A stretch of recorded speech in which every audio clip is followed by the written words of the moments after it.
Welcome to the Childcare Director's Chair, the podcast for bold educators who are ready to lead, grow, and shake things up in early childhood education.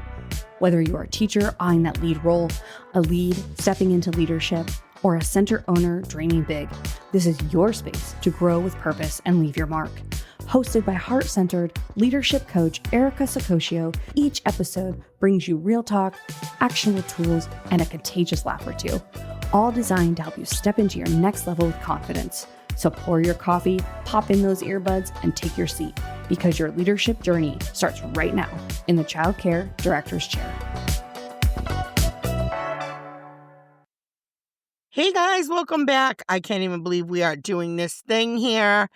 It's Erica with the Childcare Director's Chair podcast, and we are doing episode 18 of our 24 podcasts in 24 hours marathon for International Podcast Day. I am all about collaboration over competition. So I have been just shouting out a few of my favorite podcasts and my favorite podcasters. They don't know, just kind of doing it off the cuff. So one folks, sorry, at episode 18, we're getting a little tongue tied here, is Jay Yoder. Excuse me. Jay Yoder is from the Board Teachers Comedy Group, and I got to meet him in person last May at the Early Education Empowerment Conference. He was so delightful. He is from New Jersey. He's a teacher. He's a comedian. Most of all, he's a dad, and he cannot talk about his daughter enough. So anyway, check him out. Jaywalking, Life Unfiltered with Jay Yoder. So there's my little shout out to Jay. Now, I want to say a thank you to all of you in our community.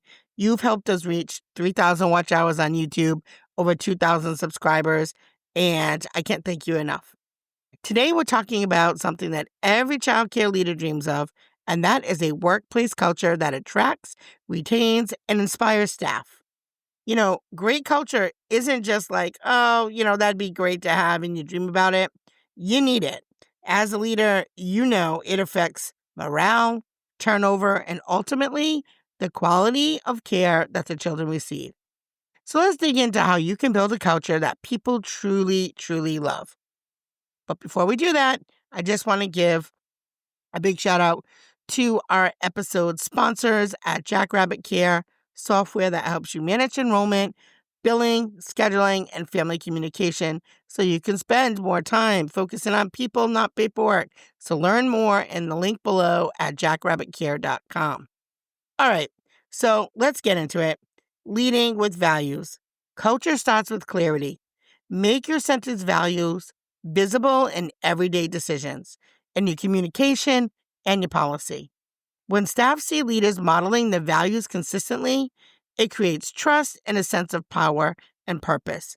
So, for an example, if teamwork is a core value at your program, then consistently celebrate collaborative efforts and support staff who step up to help others. And recognize and celebrate staff. Now, I know I talk about that in just about every episode, and I'm going to continue to beat that horse because recognition fuels engagement. Don't just wait for annual reviews. Catch those moments daily and weekly. Shout-outs during team meetings, thank you notes, even small surprises for effort and initiative show your team they are seen and appreciated. We have a Facebook group at our center. It's a private Facebook group. And I literally just did a shout out last night to my Warwick Ave team who crushed their open house, right? So I have been away for a few days at the Connecticut AEYC conference. And when I came back, I'm like, oh my God, it's a Monday. How many things do I have to do to get, open house ready to go? And this team, they just had it. Everything was pretty much done, and what wasn't done, they banged out together as a team during the day, and open house was amazing. I think one of the favorite things about it was not only the way that they pulled together, but the way that they really shined in front of our families was so cool to see. And there were some staff that normally are a little reserved and timid or not sure they're going to use, the correct, I don't know, wording, I guess, a little not confident enough yet to speak to parents in that, in that type of a setting.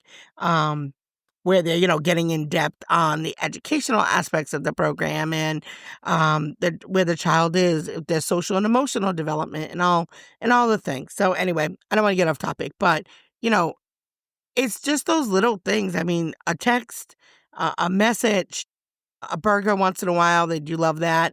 A candy. God knows they love chocolate. Just something so little but meaningful. And you want to encourage open communication. A culture people love is one where they feel safe to share ideas, to share concerns, and also gain and give feedback.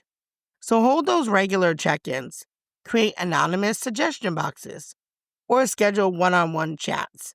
Now, I will say this. Typically, when you're in the day-to-day and you're putting out fires, the one-on-ones typically tend to be one of the things that fall to the side, right? But here's the thing I've learned over time. The more one-on-one chats you have, the less fires you're putting out. They are directly connected.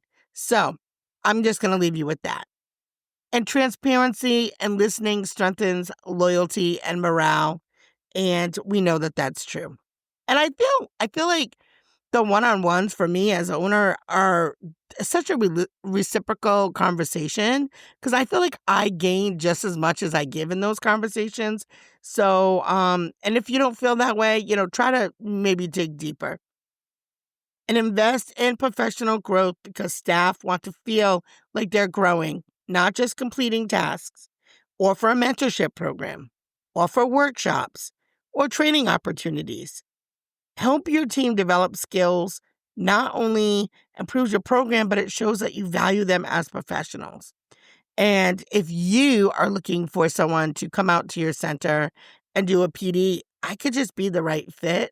So head on over to our website if that's something you've been thinking about, offering some on-site trainings, because not only do they get PD, but it also is a great way to, again, build that work culture and collaboration. I just did a workshop on working with multiple generations in one building for my friends over at Beautiful Beginnings in Providence, Rhode Island. And Khadijah is so great. She brings her team together like 3 or 4 times a year and does a PD day for them and brings in different trainers. So if that's something you've been thinking about, like I said, head on over to the website. I'd love to chat with you about that. And God knows I love to travel. So I do love Rhode Island, but I do not mind traveling. And just, creating that fun connection, because a culture people love isn't all business. Find ways to build relationships like team celebrations or birthday recognitions or theme staff days. Connection fosters community and it makes people excited to come to work. Now we'll share this. Saturday, after going to a 3-day conference in Connecticut, when I came back, I was exhausted. Really, all I wanted to do was crawl on my bed and maybe watch Netflix for a little bit. I was tired. But my team, a good majority of my team decided that they were taking me to a haunted house. So we went on a haunted hayride. Then we did a corn maze. It was super fun. I loved watching them be scared. I loved watching them laugh. We made a lot of jokes. Unfortunately, for the ghosts and goblins in the corn maze, because we work with children, we were not really easily scared. Especially I went with a whole bunch of toddler teachers, so nothing scares them anymore. And then we went to a horror movie. So we had a great time. They were celebrating my 55th birthday, which was so super nice of them. I mean, who doesn't bring a 55-year-old to a haunted house and a horror movie? Not my team. So my team, yeah, that's all about how well they know me, because they know I love horror and I am a 1970s girl where horrors came to life. Anyway, sorry, I know I went off track. So model the culture you want. And, I think that that's something we do really well. Your behavior sets the tone.